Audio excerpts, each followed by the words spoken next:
So why don't you tell us a little bit about yourself and your internship? So like I said, my name is Marshall Wadley, and this summer I had the wonderful opportunity to work with Catholic Charities. I actually got to work in two different aspects for my internship.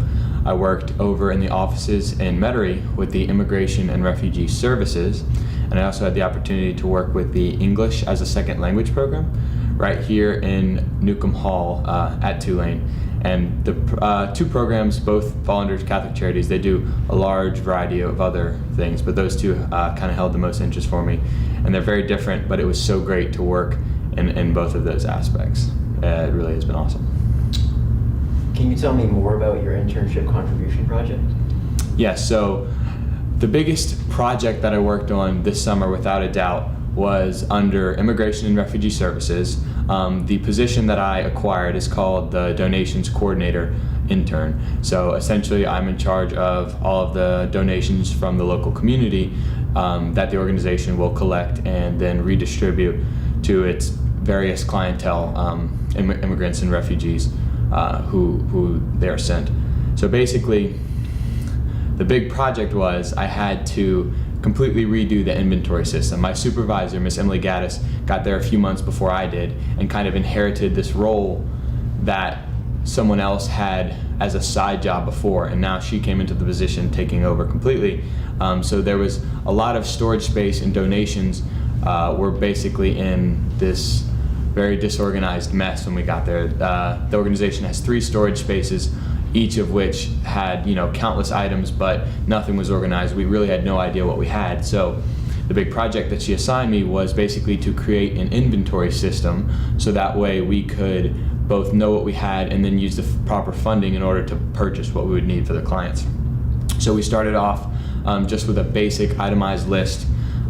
It's still a work in progress. I have a couple more weeks to get done, but basically we had to do a complete overhaul of the storage space, take out all the items, kind of get a gist of what we had, organized it, put it in working form, which was a multi-day out in the heat, super tough project. And now we're actually in the process of taking our full inventory, itemizing it. We're going to use Excel to keep everything into kind of one space, so that way we know what we have, and also so it'll be easy for future interns and for future members in this position to be able to just, whenever anyone, like one of the case directors has to come in and find things for their clients, they'll just come into our system. We'll have a printout for them. They can go ahead and write down what they need and what they've taken. They know where everything is, and then we'll be able to keep it into the computer. So that way we'll always have an organized idea of where our inventory is at. So that's been the biggest project for me, is keeping the inventory organized and actually coming up with a system and an Excel spreadsheet that we can continue to use now and in the future. So did you have any hands-on physical work to do with it too? Yes, it's been mostly physical. The easiest part and probably the best part as far as the project goes is the Excel. The rest has really been the grunt work. We've had to actually go in there, haul out, this is heavy stuff, furniture, bikes, tons of clothes. As far as the items and stuff that we collect, our job is to set up the houses for the incoming immigrants and refugees.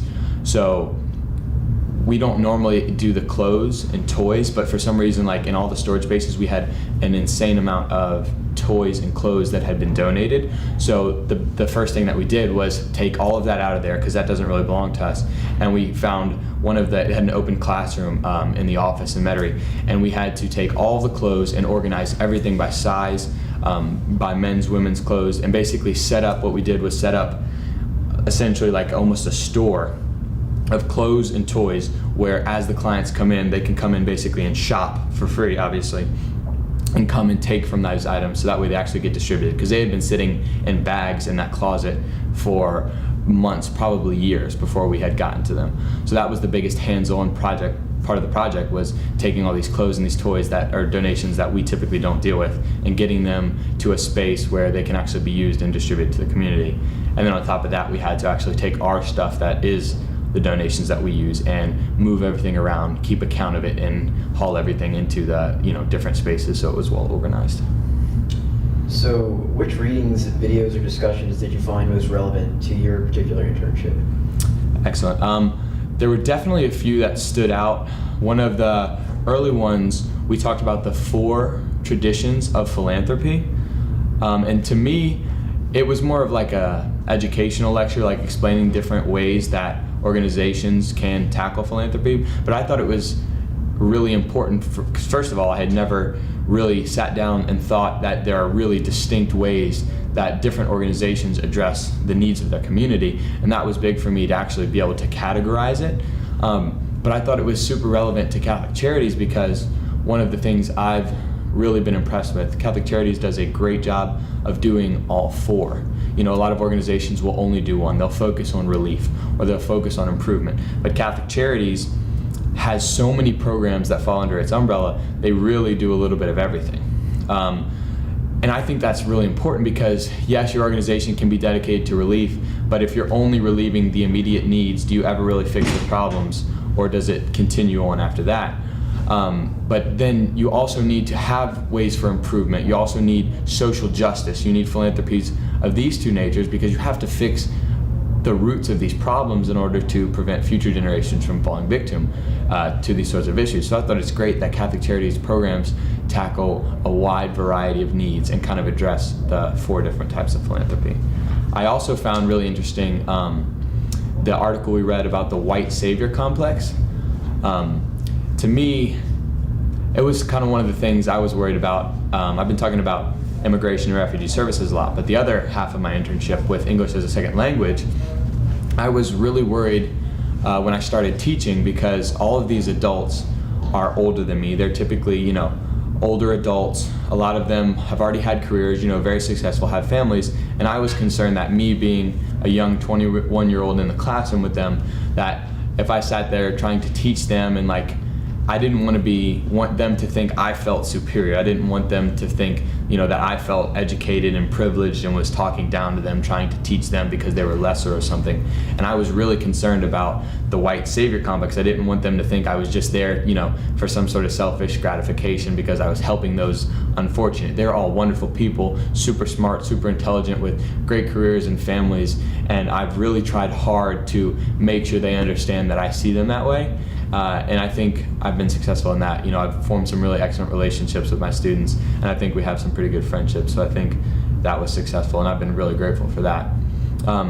The last one I remember distinctly, Mr. Pelota had a video. It was about why the way we think about charities is dead wrong. It was a TED Talk.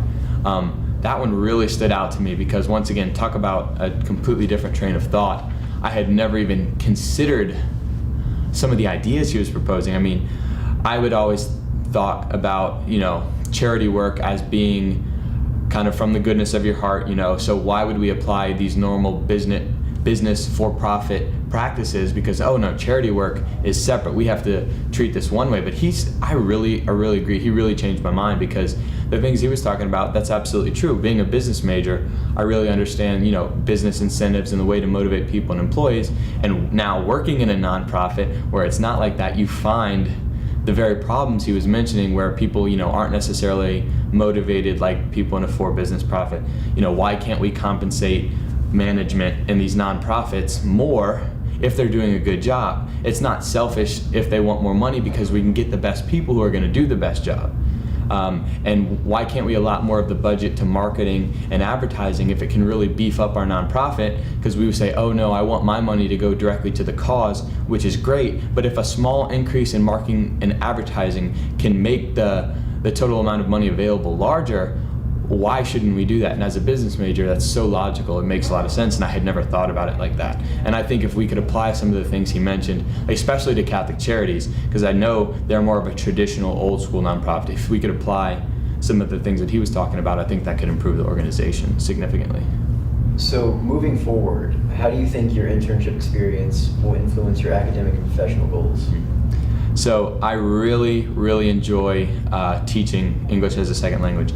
And seeing all of my students so motivated to learn English, you know, this is completely optional. They come in for 2 hours every night, most of them after work, and to come in and be that dedicated to learning another language.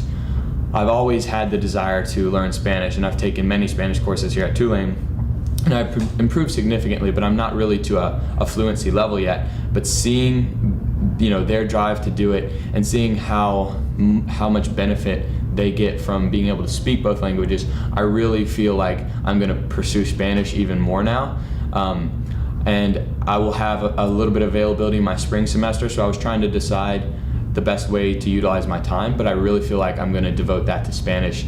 And my advisor even suggested picking up a Spanish minor, which I had never really considered before, but doing this and working with English as a second language, I really feel like is kind of pushing me towards that, and I'll probably pick up Spanish in the upcoming spring as a minor.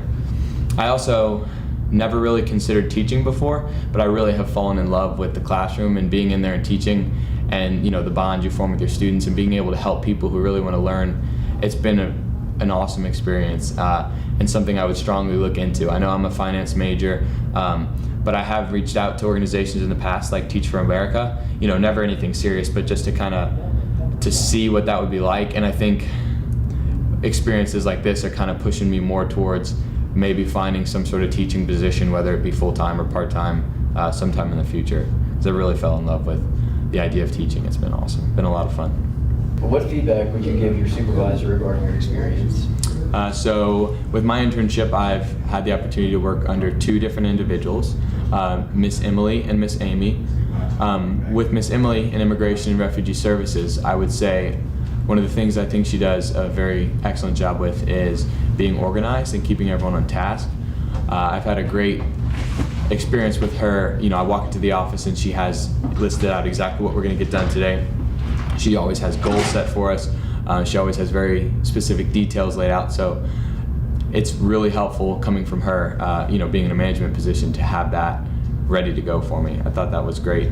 I also really appreciated the autonomy that she gave me. She gave me a lot of independence with the tasks that she assigned. As I mentioned before, the big project I worked on with inventory, she very clearly laid out what she wanted done, very clearly set some groundwork, some rules, kind of some key points, key topics that she wanted me to cover.